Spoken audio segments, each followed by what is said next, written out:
C'est que, effectivement, c'est sûr que le procureur aujourd'hui il cherche des responsables, il cherche un bouc émissaire, il veut taper un coup fort pour montrer que va falloir maintenant qu'on se mette dans le droit chemin, sinon à chaque fois ça sera ça.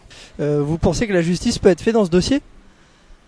Écoutez, ouais, je pense toujours que la justice peut être faite parce que sinon je ne ferais pas ce métier. Et puis je pense que la chance que nous avons eue aujourd'hui, c'est pour ça que j'étais motivée aussi pour la plaidoirie, c'est que c'était de pouvoir expliquer un peu plus dans le détail le fonctionnement réel.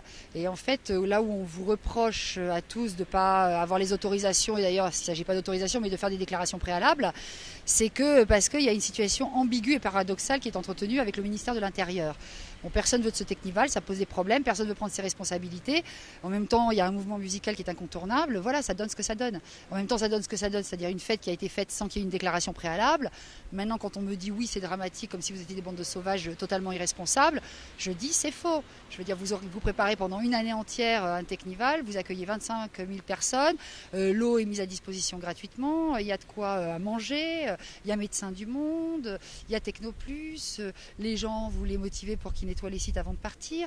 Donc je veux dire, on voit qu'il y a véritablement une volonté de vous organiser, de faire quelque chose de sérieux pour donner aussi une image aux autres en disant attendez, vous ne nous connaissez pas, mais voilà, on n'est pas, encore une fois, une bande de sauvages. On parle de passion musicale, on parle de techno, mais est-ce qu'on peut parler de mouvement culturel pour vous? Ah oui, je pense, oui, je pense qu'il y a un vrai mouvement culturel. Je pense qu'effectivement, le rapport Dumont le dit d'ailleurs, il y a eu une professionnalisation de tout le milieu festif.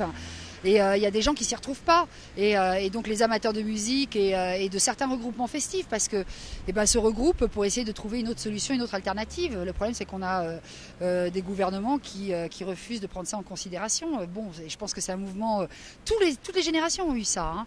Et ça a toujours posé des problèmes. Maintenant, est-ce que réprimer, sanctionner et vouloir faire des procès symboliques, ça va aider? Je ne pense pas. Ça n'arrêtera jamais les mouvements. Et puis c'est dommage, c'est à nous d'essayer de comprendre, de regarder, d'écouter et d'essayer, et le métier aussi de nos ministres et de nous tous, c'est d'essayer de voir quelles sont les solutions, et je suis certaine que des solutions, il y en a.